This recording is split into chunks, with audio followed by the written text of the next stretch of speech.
concernant la déradicalisation, il y a plusieurs écoles. Il y en a comme Olivier Roy qui pense que ça ne marchera pas, qui est un grand spécialiste reconnu et qui dit que lui, des jeunes qui veulent partir en France, ils seront grosso modo les mêmes.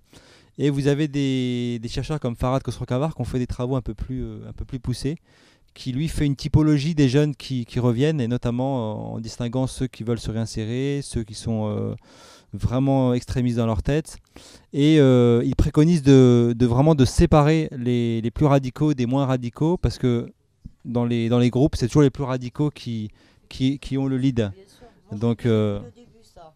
En fait, les laisser en prison pendant X temps, sans jugement, sans rien, ça veut dire un retour à la radicalisation, tout simplement. Hein, parce qu'en prison, ils côtoient d'autres gens. Hein, c'est Oui, tout. Eliamine, peut-être un mot là-dessus, hein, une petite précision. Juste par rapport à la déradicalisation, on a un retour aussi. On a l'Algérie dont on a parlé tout à l'heure. Ils ont fait une sorte de programme de déradicalisation, notamment par rapport aux islamistes qui sont montés dans les maquis dans les années 90. Ceux qui n'avaient pas de sang sur les mains étaient réinsérés socialement. La concorde civile, c'est ça? Voilà, c'est ça. En leur attribuant notamment des commerces, des licences de taxi, des choses comme ça. Vous avez des méthodes aussi plus dures à la russe, qui ont complètement neutralisé les Tchétchènes radicaux. Mais là, on est sur un autre... Merci. On a monsieur qui voudrait intervenir. Je vous donne le micro juste après, monsieur. Ouais. Oui, On vous écoute. bonsoir. Vous pouvez parler fort pour qu'on vous entende. Moi, je voudrais revenir sur la question fondamentale de ce islamisme. Je pense que c'est plutôt la lecture qui a été faite du Coran, la lecture qui a été faite de l'islam, qui a été faussée, et qui a été faussée depuis l'arrivée de l'islam jusqu'à aujourd'hui. Les enseignements qui sont prodigués au niveau des universités Al-Azhar ou bien de Saoudi, la capitale saoudienne, sont des enseignements wahhabites qui poussent à l'extrémisme, qui poussent à modifier les véritables préceptes de l'islam lui-même, qui est plutôt un islam d'amour, un islam de paix. Oui, on l'entend beaucoup. Ces enseignements-là, tant que les enseignements ne sont pas revus, corrigés totalement à fond, dans tous les pays musulmans d'abord, et surtout aussi les pays occidentaux qui appuient justement ces wahhabites, le problème ne sera jamais réglé. On va laisser peut-être Eliamine Soum dire un mot là-dessus, si vous le voulez bien. Sévit en ce moment, juste une seconde, Allez-y, je vous en prie. le wahhabisme qui sévit en ce moment, il a sévi déjà il y a très très longtemps. Ibn Taymiyyah, il a déjà commencé par ça. Le chiisme, il ne doit pas exister. C'est une lecture qui est fausse complètement. Le wahhabisme, etc. Merci. Merci à vous. Merci à vous. Eliamine Soum, un mot là-dessus, peut-être sur la propagation du wahhabisme. On l'a déjà évoqué en fait, oui, ça, on a parlé d'idéologie. Après, il y a quand même des dimensions politiques. C'est-à-dire qu'aujourd'hui, ce qui se passe au Proche-Orient, c'est les plus grosses réserves au monde de pétrole et de gaz. C'est un marché extraordinaire pour l'armement. Donc il ne faut pas nier toutes ces dimensions-là et puis nier tout ce qui se passe aussi au niveau de la question politique. Quand un Premier ministre dit que nous sommes en guerre, enfin c'est le Premier ministre ou le Président, je ne sais plus, ils sont toujours ensemble. Donc les Français n'ont pas été ni consultés, les Français ne sont pas en guerre. Il y a des opérations, comme je disais tout à l'heure aujourd'hui, qui sont en Libye, c'est-à-dire qu'on combat ceux qu'on a fini par installer. Donc il y a une véritable problématique d'ingérence. On a frappé la France, on n'a pas touché le Pérou, notre pays. C'est-à-dire qu'il y a aussi une lecture, on donne une lecture politique à ça, on dit voilà, et pourtant d'ailleurs ce qui est surprenant c'est qu'au début du conflit, la ligne la ligne française surtout, c'était qu'il fallait que Bachar al-Assad tombe. C'était la ligne française, la ligne saoudienne, la ligne turque. Ouais. Voilà. Et aujourd'hui, Assad redevient un partenaire et donc ça pose aussi des questions. Effectivement, il y a une idéologie, il y a une matrice, il y a des enjeux qui nous échappent. Je veux dire, sur la ligne politique française. Oui, puis la question de l'ingérence, je veux dire, de choisir d'intervenir dans d'autres conflits ou dans certaines régions, ça pose des problématiques. Sur la question tout à l'heure de mourir depuis la guerre d'Algérie en France, c'est un petit ouvrage que je vous recommande qui s'appelle Les tueurs de la République d'un journaliste qui s'appelle Nouzi, qui explique qu'il y a des services en France qui liquident systématiquement quand on touche à la raison d'État. C'est ce qui s'est passé après les attentats à Kouachi. Leur mentor a été tué par un drone au Yémen et il y a des services qui le font. Les services britanniques l'ont fait pour Jihadi John il y a pas longtemps du côté de Raqqa. Ils ont envoyé des services spéciaux pour tuer. C'est-à-dire que le mieux, c'est de liquider.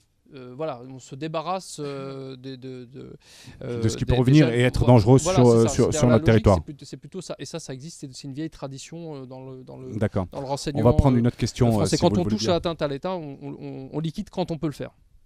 Merci. Eliamine, vous avez une question?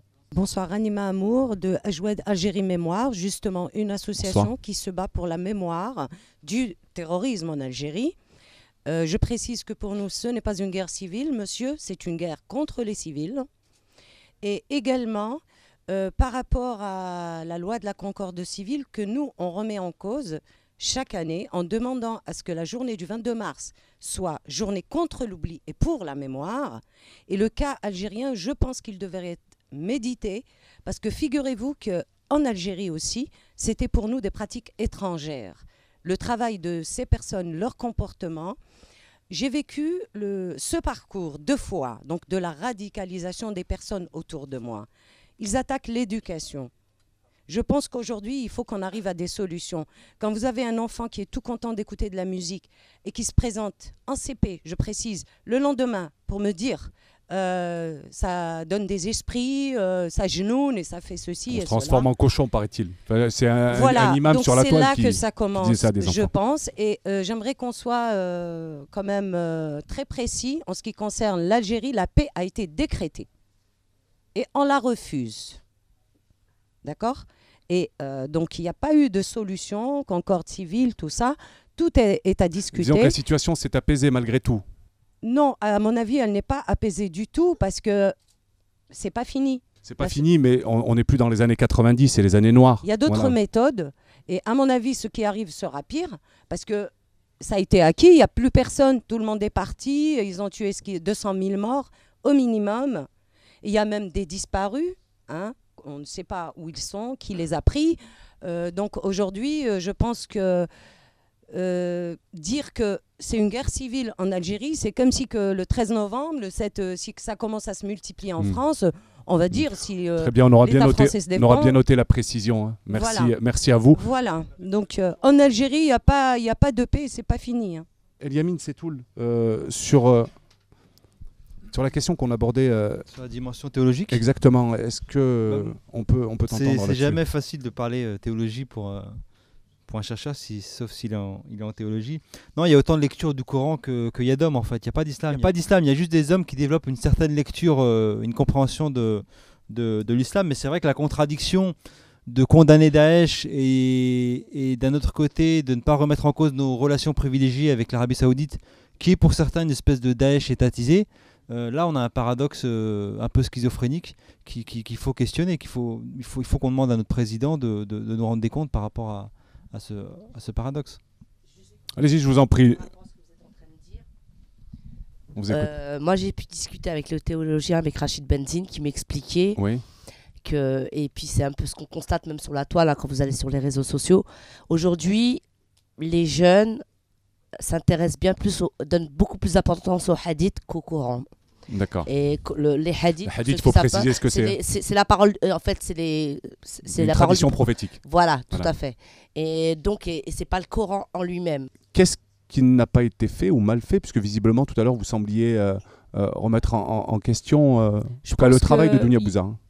Pardon ? Le travail de Dounia Bouzar au sein de cette association. Moi, je ne la connais pas, Dounia Bouzar, donc je ne vais pas en parler. J'ai essayé de la rencontrer avec mon mari qui est arrivé d'ailleurs entre-temps. Mais bon, il y a, comment dirais-je, on n'a pas eu l'occasion d'en parler avec elle. Je pense qu'il y a des personnes, malheureusement, qui confondent leurs intérêts personnels avec l'intérêt commun et qui ont des activités privées et qui ont recherché peut-être plus des ressources financières que, même si les intentions, il y avait peut-être des bonnes intentions aussi chez Madame Bouzar, puisqu'on parle d'elle, mais il y en a eu d'autres. Hein. Je vous dis, nous, on a travaillé avec Sonia Imloul. Bon, il y a eu des bonnes tentatives de fait de se dire il faut réunir les parents, en parler, parce que dans ces cas-là, faut pas rester seul. Il y a eu d'autres tentatives aussi. On a fait une campagne de clips de parents au mois d'octobre et ça a été soutenu par le ministère de l'Intérieur. Certains ont dit que c'était une campagne de bonne conscience du gouvernement, mais bon, ça a quand même permis de délier les paroles et de montrer aux gens que les visages des jeunes qui partaient en Syrie n'étaient pas forcément des parents de délinquants ou des maghrébins. Ça touche toutes sortes de familles. Ah bah justement, oui, on va en parler de c'était un peu plus positif comme message. Ouais. Et en fait, on a voilà. Et en même temps, tout ce qui est négatif sur le net, comme les vidéos dont on parlait tout à l'heure, personne ne les arrête. Elles circulent. Quand moi je demande de retirer des messages sur YouTube ou Facebook, etc., on me répond que ce n'est pas contraire à l'éthique du groupe et ça circule. Les imams dont vous parliez tout à l'heure qui profèrent des messages de haine. Et ben voilà, c'est les messages les plus lus sur YouTube. C'est pas interdit. Ouais. Il y a un manque de volonté là, mais bien sûr. de supprimer ces vidéos. Mais bien sûr. Et puis il y a des associations aussi, n'oubliez pas au niveau local, qui sont des associations cultuelles et non culturelles comme elles veulent bien se présenter, qui ont des subventions versées par les villes elles-mêmes, dans la ville où j'habite notamment, Sevran, et le maire finance tout ça. Et il ne diffuse pas ne serait-ce que le numéro vert pour informer les gens. Donc il y a plein de gens qui ne rentrent pas dans les statistiques, qui ne sont pas déclarés disparus aujourd'hui. Quand dans une ville, il y a 5 morts, mais il n'y en a que 2 qui ont été déclarés, ça veut dire qu'il y a le double peut-être de morts. Les stats ne sont pas bonnes. D'accord. Les stats ne sont pas bonnes, elles sont sous-estimées. D'accord. On va juste, si vous le voulez bien, sur Stop Djihadisme, la campagne qui a été menée par l'État, Oui. je voudrais vous entendre, Dominique. Est-ce que ça a eu un effet? Est-ce que ça a été une bonne initiative? Ça a été très percutant. C'est ironique, j'imagine. Oui, très ironique. En fait, ils ont calqué sur les vidéos de Daesh, quoi, tout simplement. Et ça a eu un effet pour vous? Je trouvais ça nul, un effet dissuasif auprès de jeunes qui étaient fragiles? Non, au contraire. En fait, un jeune qui voit ça, il se tape le ventre, quoi. C'est tout. Hein. D'accord. Voilà. Contrairement au clip vidéo qui a été fait par les parents, là, on a vu la tristesse dans les yeux. On a vu, voilà, ils ont en 2 minutes, ils ont raconté toute une vie, ne serait-ce que dans leur regard. Voilà. Ouais. Et ça, c'est vraiment une autre façon de faire connaître aux gens ce qu'on vit nous et ce qui se passe réellement. Voilà. Oui, d'être connecté vraiment à la réalité du phénomène. Oui, bonsoir, monsieur Billard. Je veux préciser d'abord, vous féliciter pour cette tribune qui est nécessaire, car je dois rappeler que justement, on parle de radicalisation. Et les premières personnes qui sont intervenues pour protéger les enfants, ce sont les familles elles-mêmes. Et la première personne, il y a 4 ans, c'était Madame Bons qui était toute seule. Et toute seule qui a saisi son association au niveau de l'État. Et ce n'est pas parce qu'on a besoin de médiatisation, on a besoin de travailleurs de fond, des gens qui se retournent les manches et qui vont chercher les gens, qui étudient comme vous justement, qui décryptent le phénomène, qui est complexe et qui est vraiment qui est international. Et on ne se limite pas à un dogme idéologique, c'est bien plus complexe que ça, quoi. Donc, je tiens à bien préciser que sur les familles, la première association, c'était Dominique Bons. On ne lui a pas donné les moyens à l'époque. Et aujourd'hui, je félicite que Dominique est toujours là, debout. Et on doit... Toujours pas les moyens. Mais voilà, il ne faut pas se laisser endormir par des gens qui veulent maintenant faire de la récupération, de la déradicalisation. Et j'aime pas trop ce mot-là, c'est plutôt de la reconstruction des enfants ou des jeunes adultes. C'est un mot qui me perturbe. Mais voilà, on a besoin de gens qui font pas de commerce justement de ce sauvetage de nos enfants. Ça fonctionne. On a des exemples concrets, d'ailleurs, qui a été même vu par le préfet Ngaïan et tout. Donc voilà. Paraît-il qu'il ne faut pas tenter d'expliquer le phénomène. Il faut le combattre simplement. Voilà, Manuel je Valls ne vais pas m'exprimer sur le sujet. Vous êtes là pour ça. Je ne ferai pas d'apport sur ce sujet, mais je tiens à rendre à Dominique, qui était la première association militante sur ce point-là. Bravo Merci. Dominique, merci. Oui, bien sûr, on peut. Dominique, vous avez touché des subventions de l'État pour votre association? À ce qui parlerait, il ne faut pas parler d'argent. Non, mais c'est simplement pour avoir une idée aussi de l'investissement de l'État dans le combat qui est le vôtre. Je me suis ramassé là-dessus, mais vu que c'est à moi qu'on les a donnés, je peux le dire. Voilà. Donc en 2 ans, j'ai eu 6 500 €. Voilà. 6 500 € comparé, je crois... Je vous remercie. Voilà. Là, il y a de façon très très claire un gouffre. Et puis pour l'année qui vient, mystère. Monsieur, je veux bien que vous vous rapprochiez, si vous le voulez bien, de façon à ce qu'on termine ce qu'on avait commencé tout à l'heure. Vous parliez du tribunal administratif. Non, mais je vous en prie, soyez le bienvenu. Au nom de la paix sociale, vous avez des élus qui se croient absolument tout permis. C'est vrai qu'aussi qu'il y a beaucoup d'associations cultuels qui font du chantage. Et le chantage va jusqu'au point de dire si vous nous aidez pas, eh ben, nous enlevons nos enfants de l'école de la République. Et je pense que là, ici... Si vous ne nous aidez pas à quoi, précisément ? Écoutez, vous avez si vous ne financez pas, par exemple, il y a un chantage actuellement, je crois, dans la ville de Sevran, où effectivement les associations cultuelles cherchent à monter des écoles, des écoles, je dirais, de type, je ne sais pas exactement quel type d'école, mais enfin, confessionnelles. Non, des écoles privées, mais ces écoles privées ont vraiment tous les aspects d'une école coranique. Et lorsque vous avez un maire qui se dit athée,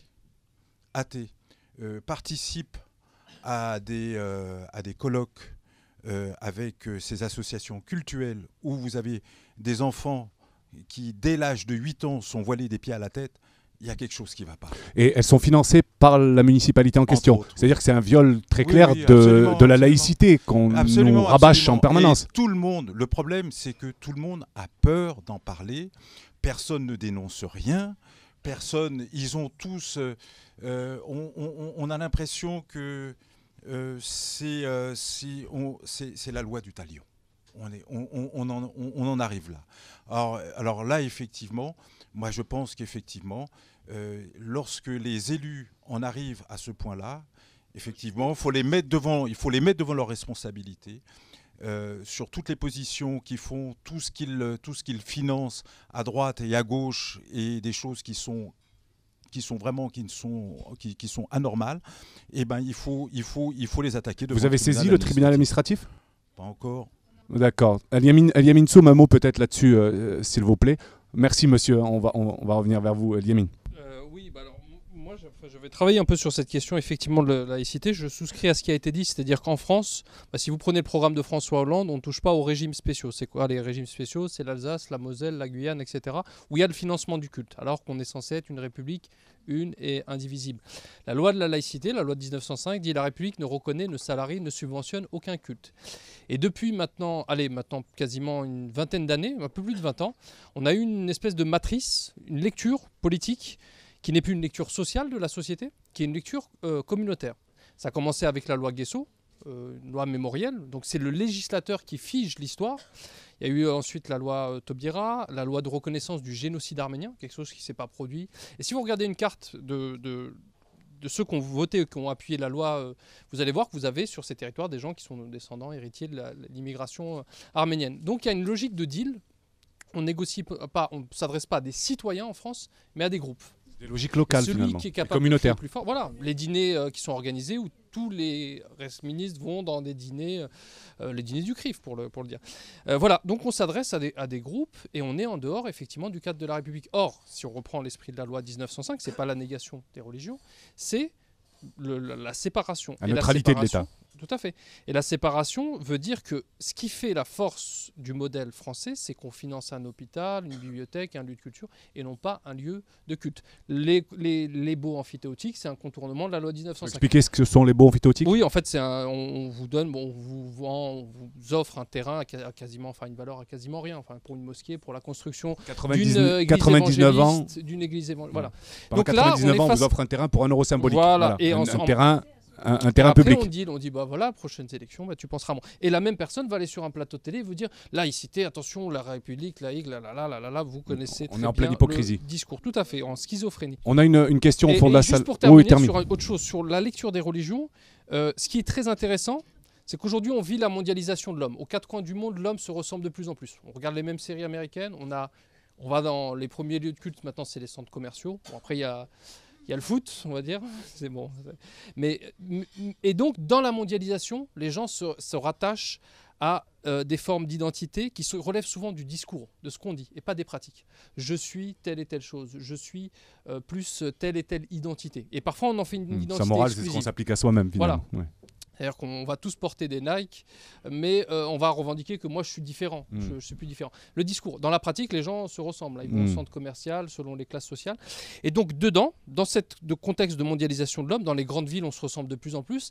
Eh bien, il y a le développement des fondamentalismes. Le fondamentalisme, c'est quoi? C'est le protestantisme qui a été emmené dans les bateaux aux États-Unis. Une religion très simple. C'est bien, c'est pas bien, c'est halal, c'est haram, etc., etc. Donc les fondamentalistes, c'est ce que dit Olivier Roy dans La Sainte Ignorance, il dit qu'aujourd'hui, il se développe par Twitter, par ces choses-là, parce qu'il vous explique que le monde, il est bien ou pas bien. Il y a des méchants, il y a des gentils. Vision binaire du monde, finalement. Voilà. Et donc, les religions traditionnelles, le catholicisme, l'islam traditionnel, le protestantisme, on va dire, classique, sont en crise face à ces évangélistes qui vous disent que vous êtes un born again, qu'avant vous étiez rien, et que maintenant vous êtes tout dans la vie. Et donc, ils s'appuient sur, parfois, des codes vestimentaires, parce qu'il faut montrer justement une rupture. Bon, pas complète, hein, il y a toujours les Nike, comme je dis. Donc, les fondamentalistes se développent. Maintenant, là où il y a de l'espoir, c'est que les idéologies traversent les individus, et pas l'inverse. On peut être, on peut tomber dans cette facilité, dans ce piège, appelez ça comme vous voulez, à 20 ans, et on peut en sortir à 40 ans, parce qu'on s'apercevra que la vie, elle est effectivement plus complexe. Donc, toutes les méthodes, quelle qu'elle soit, je ne pense pas qu'il y ait de méthode... parce qu'on gère de l'humain, la chose la plus complexe. Donc elles sont bonnes à expérimenter, à partager, à témoigner. Donc voilà. Mais sur la question de la laïcité... Oui.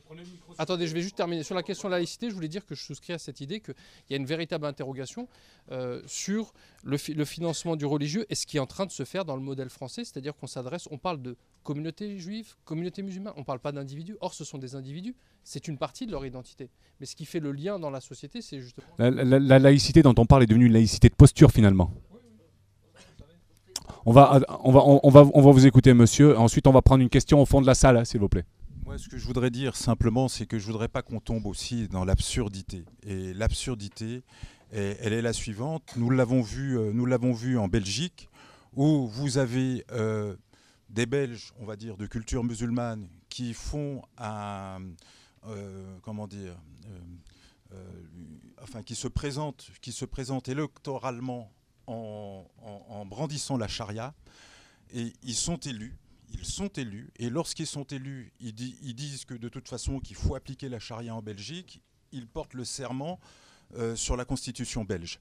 Alors moi, cette absurdité-là, moi je pense que on peut, de façon très claire et très simple, mettre un terme à ça. Oui. Et c'est ce à quoi c'est la direction qu'on prend en ce moment en France, où justement vous avez des religieux qui ils sont tellement religieux, ils vous expliquent que le religieux, il y a pas de différence entre la religion et la République, mais ils veulent qu'on applique le religieux. Et donc, pas la République.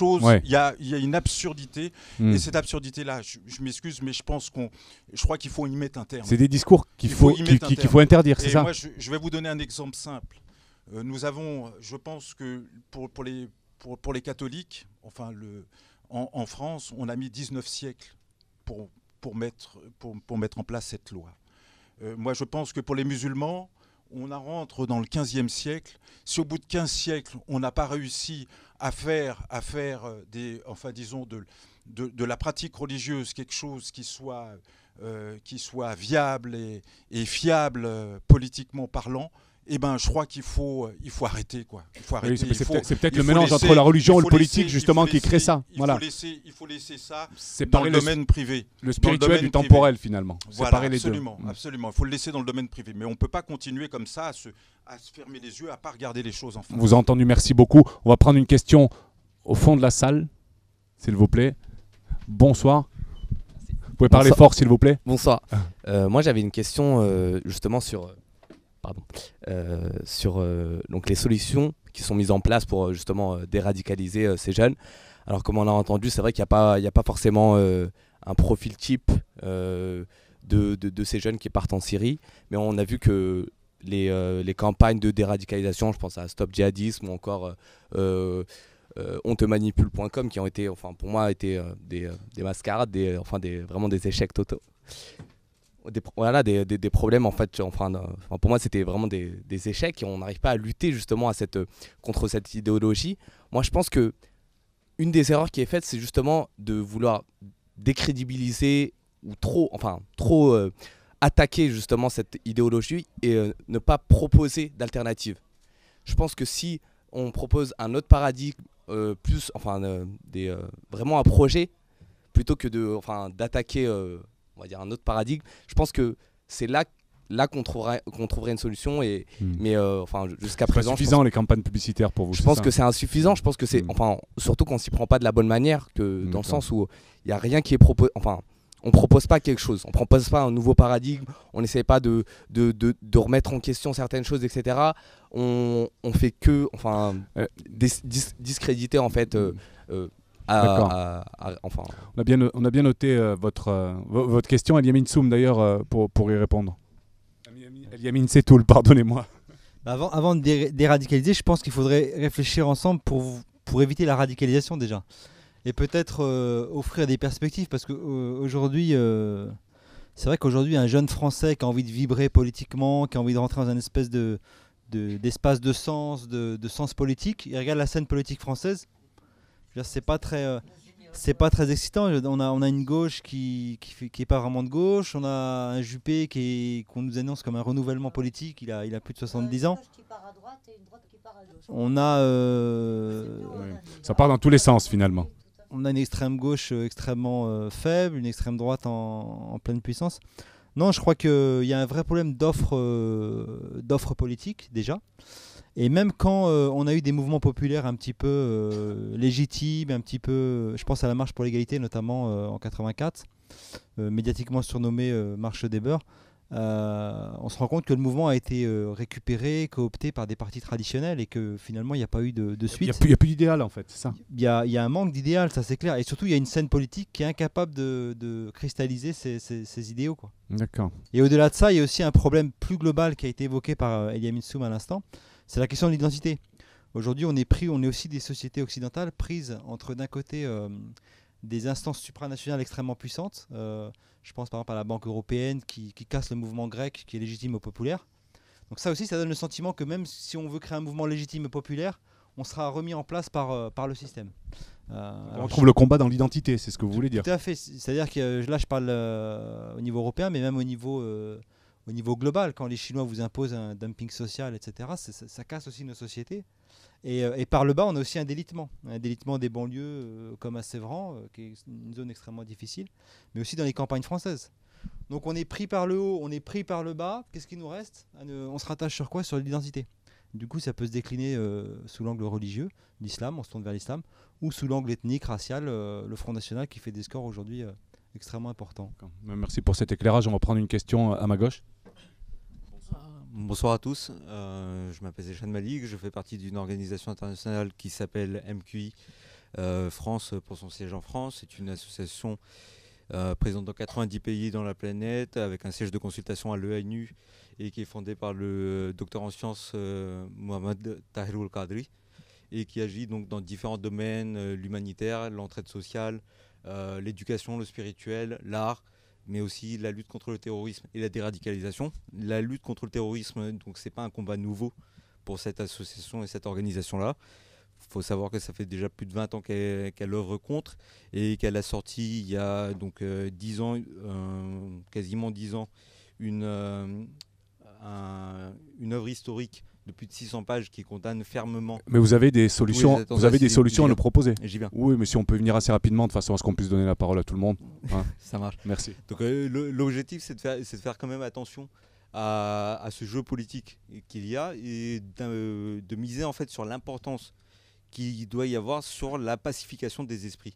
C'est-à-dire que, comme on l'a très bien dit, il y a ces phénomènes de radicalisation à différents niveaux, c'est-à-dire qu'il y a les gens qui sont déjà radicalisés et dont les méthodes de récupération vont être différentes, et il y a les gens en fait qui sont en cours de radicalisation et qu'il faut pacifier. Et qu'il faut pacifier immédiatement avant que ça arrive plus loin.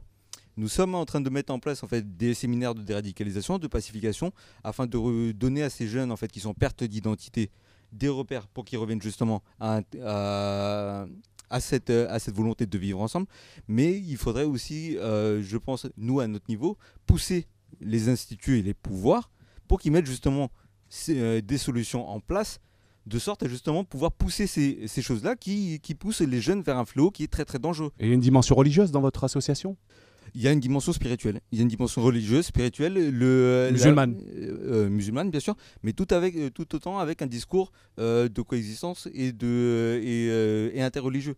C'est-à-dire que nous sommes une association, donc loi 1901 présente en France, mais également qui prône un discours pacifique, interreligieux et de coexistence et de vivre ensemble. D'accord. Nous appelons justement à étudier, à enseigner, et l'œuvre dont je vous ai parlé, qui est en cours de traduction pour sa version française. En tout cas, je pense que, pardonnez-moi de vous interrompre, mais que la pacification est pour le coup une très bonne idée. C'est quelque chose sur lequel... La pacification est le terrain sur lequel tout le monde devrait jouer. Sur lequel on doit jouer. Et merci. Tout le monde devrait accentuer. Merci de votre intervention. Je vais vous donner la parole, Dominique, de savoir...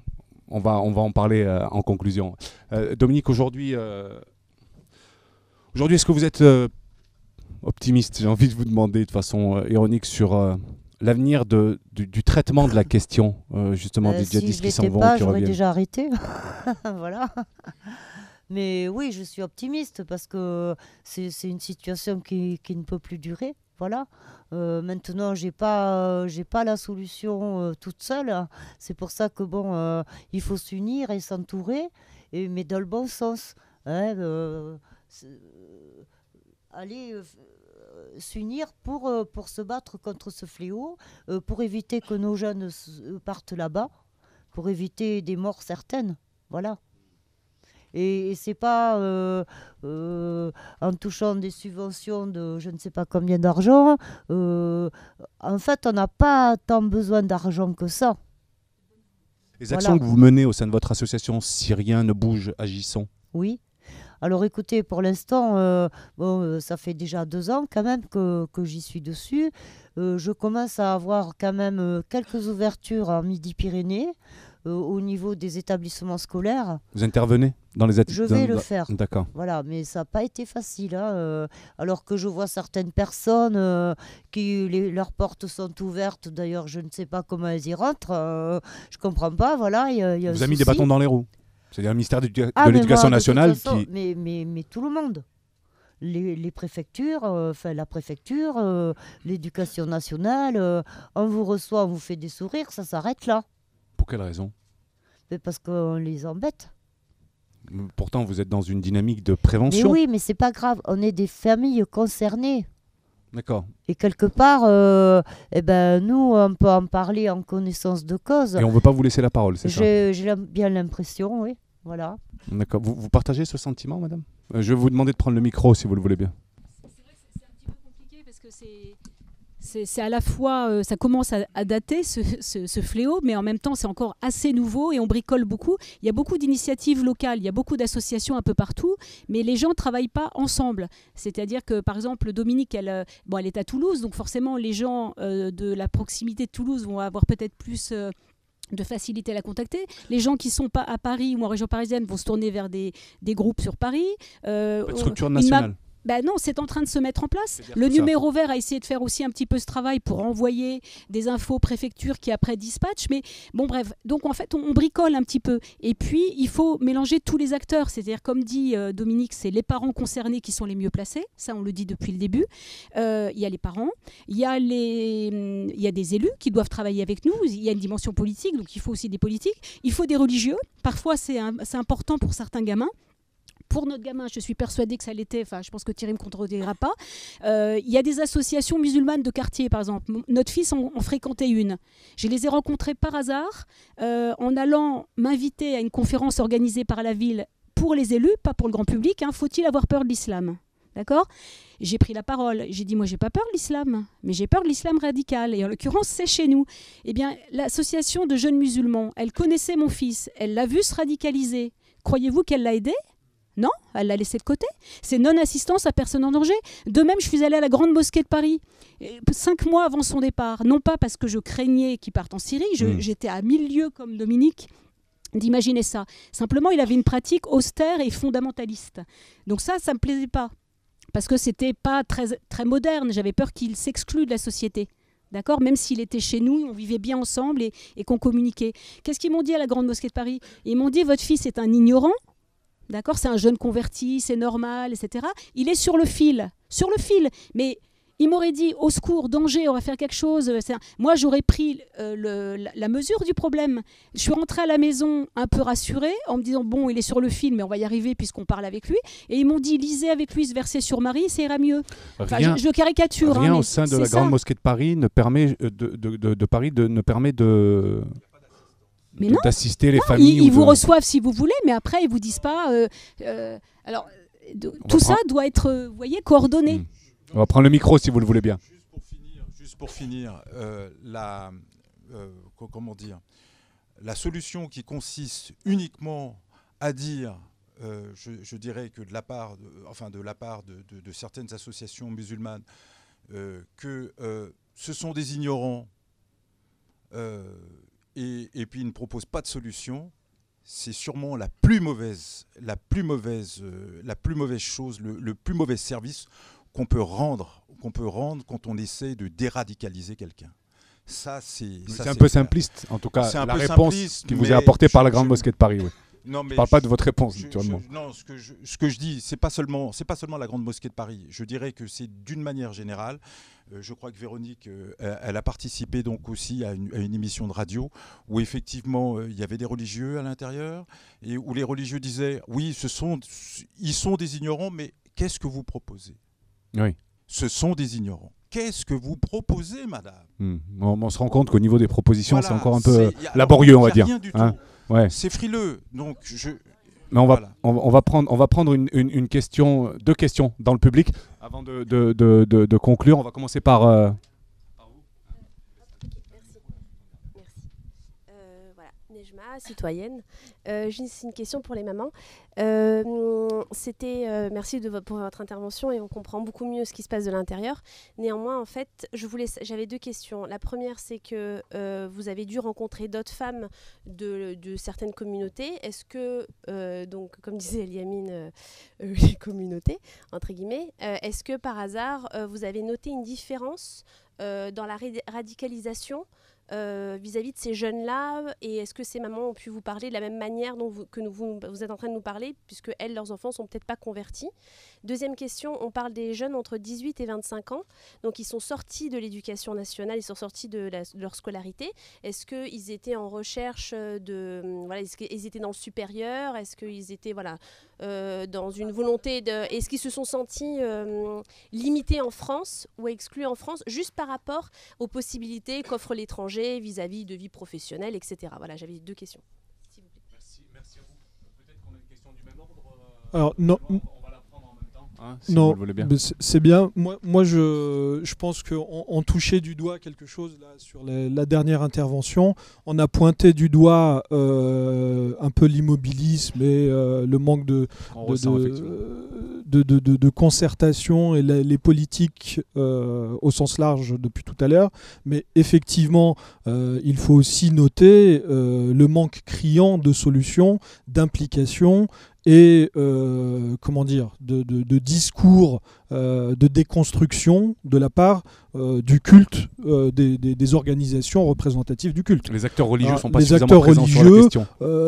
Brillent par leurs absences, et aujourd'hui, que ce soit le Conseil français du couscous et de la merguez ou l'UOIF, etc., je pense qu'aujourd'hui, ils sont là pour tenir des postes et il n'y a aucune solution qui est apportée. Et ça, c'est un vrai problème sur l'aspect idéologique que soulignaient M.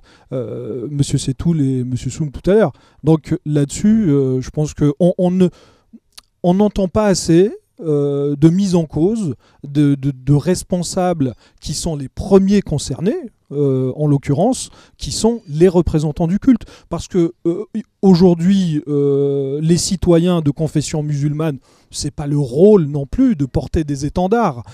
Ils sont citoyens avant d'être musulmans. Mais les organisations qui, elles, devraient faire le travail, ne le font pas. Voilà.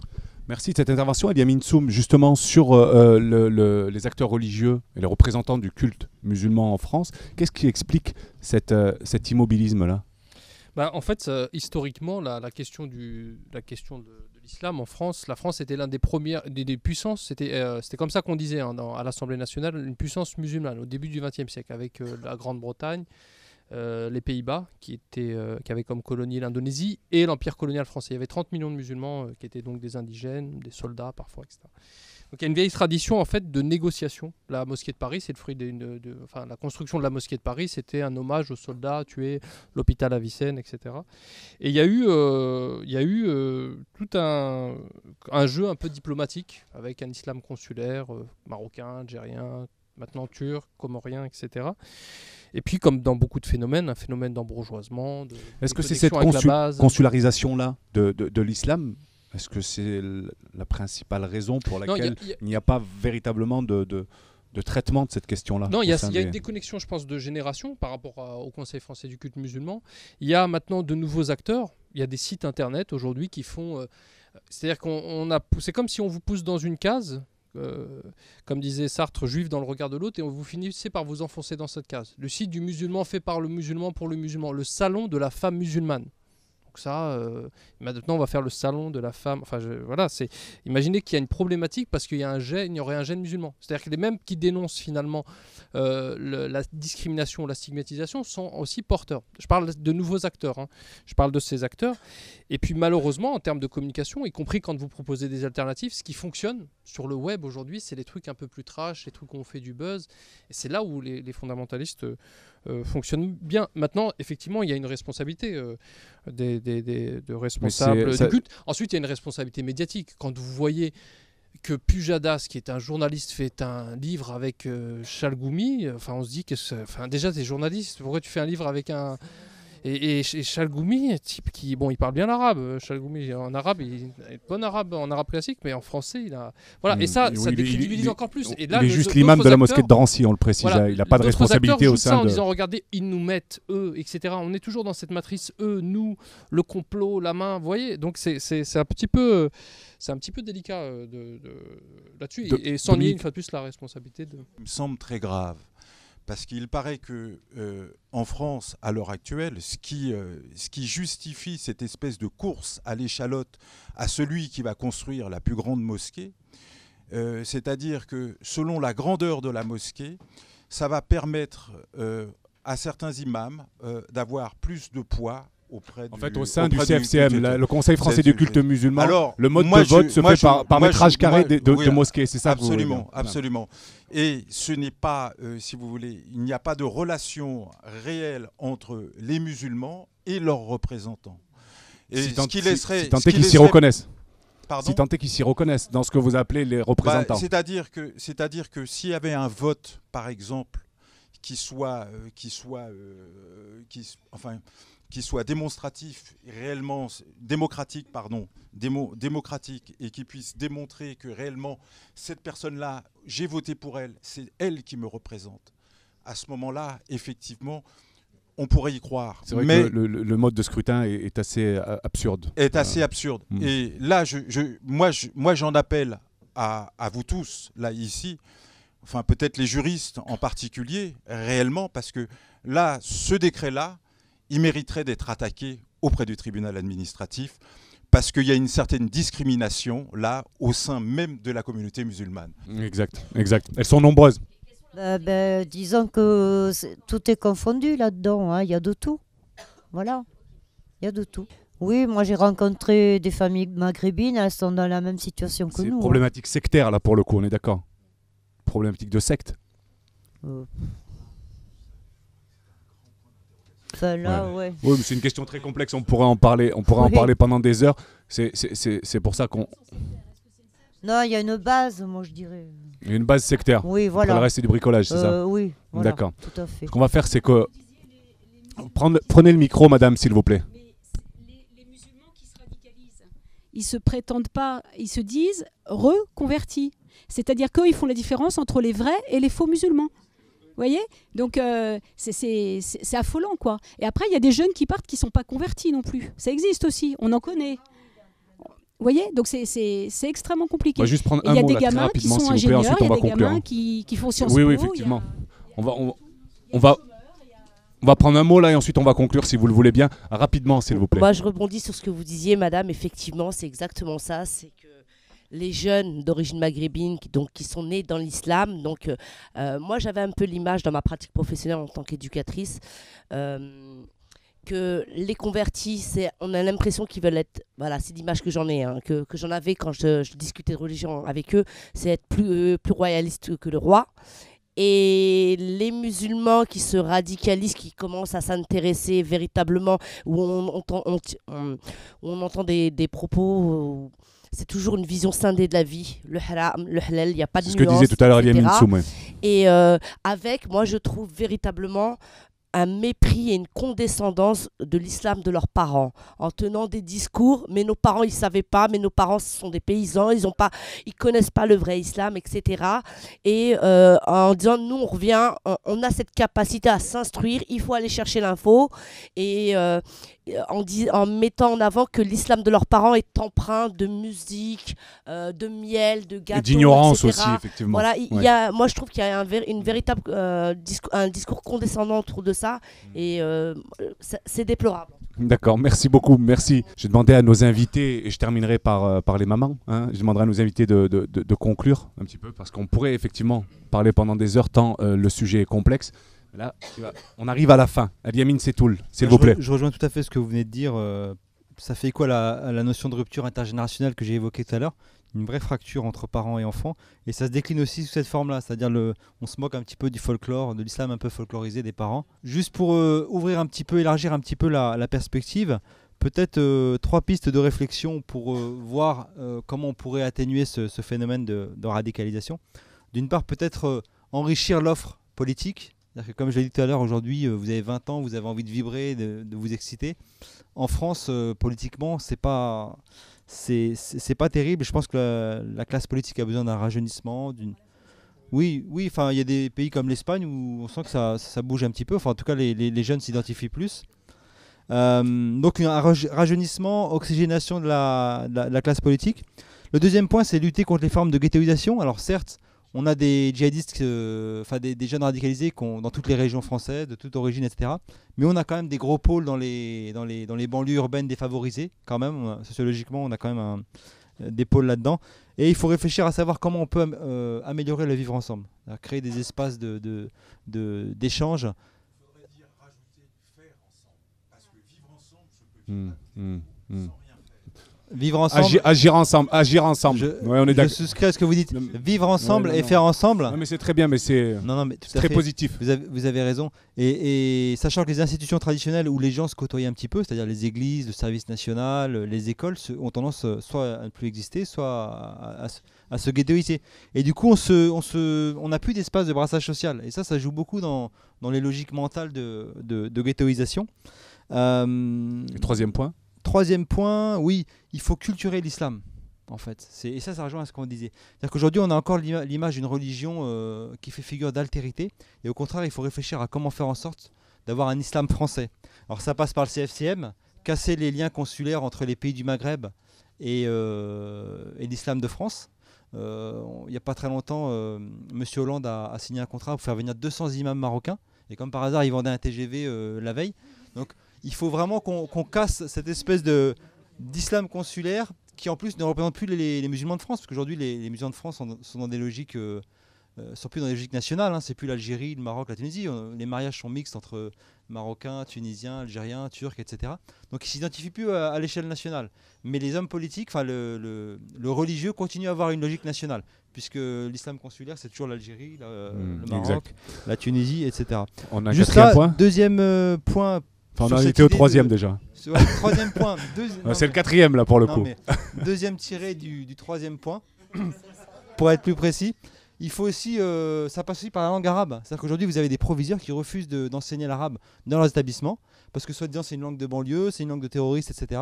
Il faut aussi que ce type d'enseignement se démocratise, parce qu'en plus il y a une vraie demande, et que ce soit pas réservé aux mosquées, parce que quand on peut pas enseigner l'arabe dans les écoles, c'est les mosquées qui s'en occupent, et puis ça donne une tournure religieuse identitaire autre. Voilà, merci. Eliamine Setoul, merci. On va passer le micro à Eliamine Soum pour une conclusion assez rapide. Combien de points s'il je vous vais plaît. faire ça Pour essayer de conclure, je reviens à cette idée du combat idéologique, et que c'est les idéologies qui traversent les individus et pas l'inverse. Et je pense qu'il y a énormément de contradictions chez les fondamentalistes. C'est-à-dire qu'en général, on dit un truc et on fait l'inverse. Je pense que c'est un point sur lequel il faut insister. Il ne faut pas hésiter. Vous voyez, il y a un certain nombre de chiites qui essaiment sur les chaînes, notamment des pays du Golfe, qui disent l'attentat. Chiites, vous voulez, c'est les savants musulmans. Les chiites, les savants religieux, quoi. Bien précisé. Les érudits, voilà. Qui disent bon, faut aller se faire exploser, parce que c'est à partir de l'attentat suicide, il est rentré par la guerre du Liban, d'abord chez les chiites et ensuite progressivement chez les sunnites. C'est un phénomène très récent finalement, parce que dans les guerres par exemple d'indépendance, si vous prenez la guerre d'Algérie, il n'y avait pas d'attentat suicide. Les gens espéraient vivre une vie meilleure sur terre, enfin pas dans l'au-delà, sur terre. Hein. Donc ils ont un rôle quand un type comme Al-Qaradawi dit écoutez, l'attentat suicide il est licite, mais lui il va jamais le faire bien évidemment parce qu'il va pousser les autres, donc il y a une forme de lâcheté, et c'est ce qu'on retrouve chez un peu tous les fondamentalistes. Il y a la question de l'argent, il y a la question de dire quelque chose et de finalement pas le faire, le discours et les pratiques, parfois une morale outrancière, et puis quand on creuse un peu, c'est là où il y a des scandales, on s'aperçoit que c'est tout l'inverse. Donc il y a un combat idéologique, il y a une question politique qui se pose à nous, c'est-à-dire quel projet politique ici en interne et quelle relation internationale, la politique internationale, bien sûr, quelle relation on a aujourd'hui. Est-ce que c'est d'abord vendre des armes et ça a des conséquences sur les citoyens? Une fois de plus, ce n'était pas Cuba qui était visé. Cuba, sous embargo, a fait 3 millions d'opérations de la cataracte dans le monde. Ils ont eu des programmes pour alphabétiser en Espagne. Ils ont alphabétisé les gens dans la ville de Séville. Donc il y a des questions qui se posent à nous. Ça, c'est une question politique qui se pose à l'échelle locale.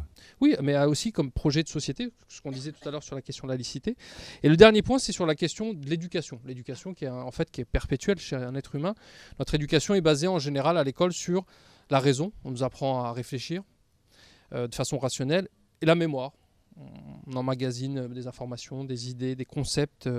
Et il y a là où rentrent un petit peu toutes ces idéologies complexes, c'est l'émotion. Et c'est la chose la plus difficile à gérer chez un être humain. Parce qu'on se connaît tous un petit peu, enfin, on essaie de se connaître, on est fait de ça, et qu'à des moments, on a des moments de fragilité dans ces choses-là.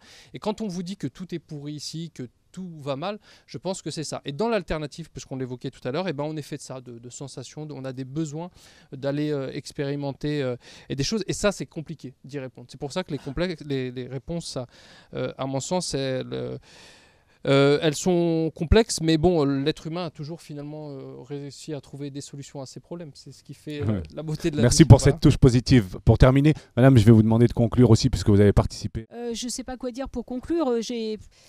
C'est vrai que j'ai envie on a perdu notre fils, enfin nos 2 enfants. On pourrait se dire effectivement on s'enferme et puis voilà, on vit notre chagrin. On a décidé de continuer à se battre parce qu'on ne veut pas que ça arrive à d'autres. Je pense qu'il y a effectivement des solutions et que de toute façon un jour ce conflit se terminera et qu'on en tirera des leçons. Mais c'est tous ensemble qu'on va y arriver. Voilà, c'est une histoire. Voilà, c'est religieux, c'est citoyen, c'est politique, c'est social. Bravo pour votre combat. Et j'aime bien l'émotion dont vous avez parlé parce que je pense que s'il y a un mot à retenir, c'est celui-là. C'est, je pense, des enfants qui sont un peu déconnectés, trop dans l'émotion, ceux qui partent. Merci beaucoup. Merci. Dominique, on va vous laisser le mot de la fin. Avec l'accent de Toulouse. Oui, ça va nous ensoleiller un petit peu la salle. En tout cas, je vous remercie de nous avoir écoutés, d'avoir écouté nos témoignages. Valérie, excuse-moi. Véronique s'est joint à moi, ça m'a fait énormément plaisir. Tout ce que je peux dire, c'est que je vais continuer. Voilà. Il faudra qu'on m'en donne aussi un peu les moyens. Oui, bien sûr. Et tout ce que je veux, c'est que justement que les gens sachent vraiment ce que c'est tout ça. Voilà. Parce que s'ils ne savent pas, on sera, disons, critiqué parce que oui, on n'a pas su faire avec nos enfants, on n'a pas su les élever. Je veux dire que l'éducation des enfants, ça mérite la Légion d'honneur. Hein, c'est pas facile du tout. Voilà. On pense bien faire, on se plante. Hein, et puis il faut dire aussi que les parents ne connaissent pas aussi vraiment leurs enfants. Voilà. Arrivé à un certain âge, on n'est plus maître du navire. Hein. Voilà. En tout cas, bravo pour votre combat, Dominique. Merci. Merci beaucoup. Voilà, merci d'avoir été avec nous. Merci Véronique. Merci à votre époux. Merci Eliamine Soum. Merci à Eliamine Sou, merci à Eliamine Setoul. Merci beaucoup à Anne-Marie d'avoir organisé ce café. Merci à vous d'avoir été avec nous ce soir. Je donne rendez-vous dans un mois pour un café sur la prison, le choix de la raison. Vous êtes les bienvenus, ça se passe ici. C'est pas mal du tout. Merci beaucoup en tout cas d'avoir été avec nous. Excellente soirée. Merci beaucoup.